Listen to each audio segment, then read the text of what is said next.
क्या करना, समांतर चतुर्भुज और चतुर्भुज के प्रकार पढ़ लिए, उसके गुणधर्म पढ़ लिए, उसके ऊपर उदाहरण पढ़ लिए। तो अब हम शुरू करते हैं हमारे प्रश्नावली 3.3। ठीक है, इसमें प्रश्नावली 3.3 में वही गुणधर्म अपनाए हुए हैं सारे प्रश्नों में जो हमने पढ़े हैं। तो पहला प्रश्न देखते हैं हम कि एबीसीडी एक समांतर चतुर्भुज है। ये क्या है, हमारा एक समांतर चतुर्भुज दिया हुआ है।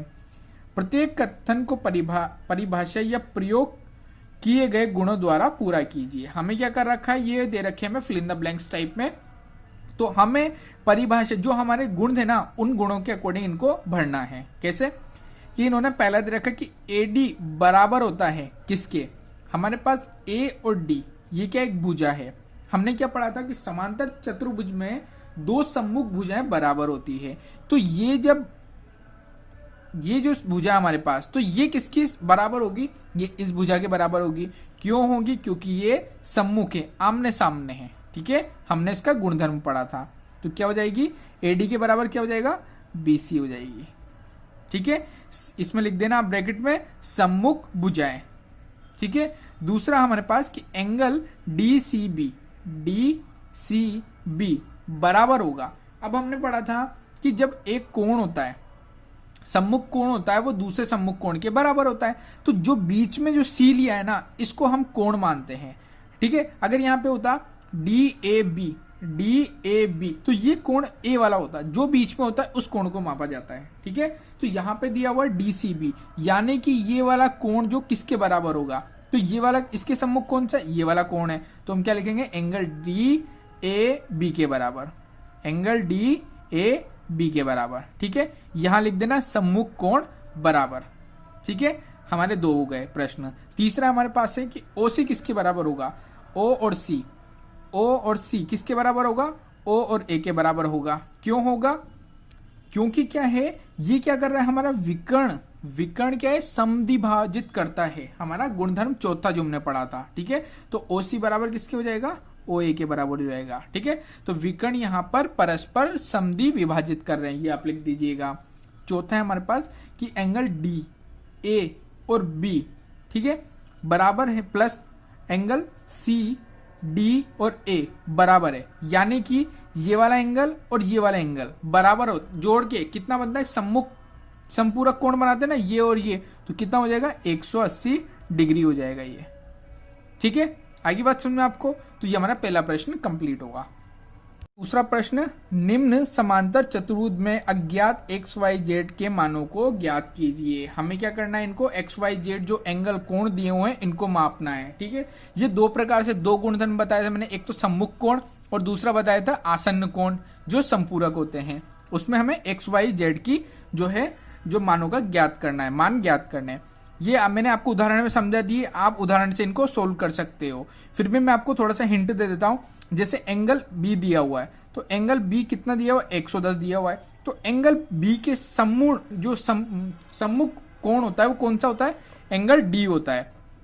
तो एंगल बी बराबर angle y is equal to 110 degree. क्यों होता है, क्योंकि समांतर चतुर्भुज में सम्मुख कोण बराबर होते हैं, ये लिख दीजिएगा। ठीक है, इस तरह से आप मेरा उदाहरण समझा रखिए मैंने, उसको पढ़ के आप इसको सोल्व कीजिएगा। पहला और दूसरा सेम है, इसको आप सोल्व कर सकते हो। ठीक है, इसके बाद आपको ये वाला जो है फोर्थ वाला, ये भी आपका होमवर्क है। हम देखेंगे थर्ड और फिफ्थ, ये दो मैं आपको समझाता हूं। हम देख रहे थे, ये हमारे पास एक है समांतर चतुर्भुज है। ठीक है, समांतर चतुर्भुज में हमें क्या देखा, ये विकर्ण है, इस पे नंबरिंग कर देते हैं ए बी सी और डी। ठीक है, ये हमने चतुर्भुज इस तरह से बना लिया है, ए बी सी और डी। हमें क्या क्या निकालना है, एक तो एक्स निकालना है, सॉरी वाई निकालना है, एक्स निकालना है और जेड निकालना है। ठीक है, सबसे पहले हम लिख देते हैं यहां पे समांतर चतुर्भुज ए बी सी डी। ठीक है, हमें यहां पे देखा कि विकर्ण, एक चीज याद रखिएगा आप इसमें, ठीक है, जो विकर्ण डले हुए हैं ये, ठीक है, दो शीट्स पे विकर्ण डले हुए हैं, तो विकर्ण के जो ये वाले एंगल होते हैं, जो कोण होते हैं ना, वो आपस में बराबर होते हैं।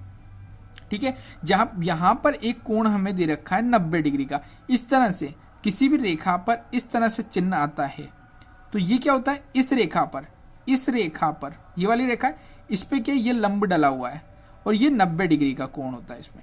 90 का ये होता है और 90 का फिर ये बचता है। ठीक है, तो ये क्या हमारे पास 90 डिग्री का बना हुआ है। ठीक है, तो यहाँ पर x बराबर क्या हो जाएगा 90 डिग्री, क्योंकि ये जो अपोजिट वाले एंगल होते हैं, कोण होते हैं, वो भी इसमें बराबर होते हैं। ठीक है, क्यों होते हैं? क्योंकि ये शीर्ष विमुख कोण होते हैं, शीर्ष विमुख कोण बोलते हैं इनको। ठीक है, आगे बात समझ में आपको? तो जो इसकी वैल्यू होगी वही इसकी वैल्यू होगी। ठीक है, ये इस तरह से होता है, ये एंगल बराबर होता है और ये एंगल बराबर होता है। ठीक है, ये चारों एंगल इस तरह से होते हैं। आगे बात समझ में आपको? तो ये क्या होगा? शीर्ष भिन्न कोण हो गया। x बराबर हमारे 90 डिग्री आ गया।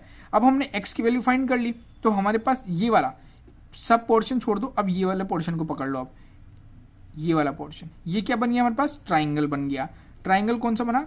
ए, इसको हमने नाम दे दिया O, A, O और D। ठीक है, ये ट्राइंगल है। तो इसमें हमें किसकी सी वैल्यू पता होगी? x की, इसकी और y की हमें निकालनी है।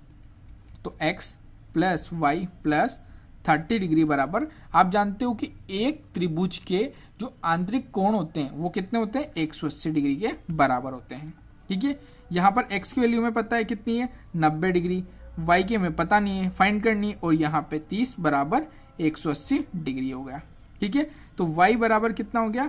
180 माइनस 120, तो y बराबर कितना हो गया? हमारे पास 60 डिग्री आ गया। ठीक है, क्या आ गया हमारे पास? y की वैल्यू क्या आ गई हमारे पास? 60 डिग्री आ गई। ठीक है, हमारे पास x की वैल्यू आ गई, हमारे पास y की वैल्यू आ गई। हमें फाइंड क्या करना है? अब z की वैल्यू फाइंड करनी है। तो हमने यहाँ देखा कि यहाँ पर जो चतुर्भुज है, कौन सा चतुर्भुज है, इसमें जो सम्मुख रेखा होती है वो बराबर होती है। तो जो रेखा है AD वो क्या बराबर है? सम्मुख है किसके? BC के। क्यों होती है? हमने जो पढ़ा था वो आप यहाँ लिख दीजिएगा कि सम्मुख भुजाएं जो होती है वो बराबर होती है। ठीक है, होगी बात समझ में आपको? तो जब ये भुजाएं बराबर होगी, ठीक है, ये भुजाएं, तो ये एंगल भी तो बराबर होंगे ना। ठीक है, तो यहाँ लिख दीजिए एंगल y बराबर एंगल z। तो एंगल y की वैल्यू क्या है हमारे पास? हमारे पास एंगल y की वैल्यू 60, जो किसके बराबर हो जाएगी? z के बराबर हो जाएगी। ठीक है, ये हमारा आंसर हो गया। ठीक है, हो गया आपके बात समझ में आ गया आपको? तो ये वाला हमारा थर्ड वाला प्रश्न कंप्लीट हो गया।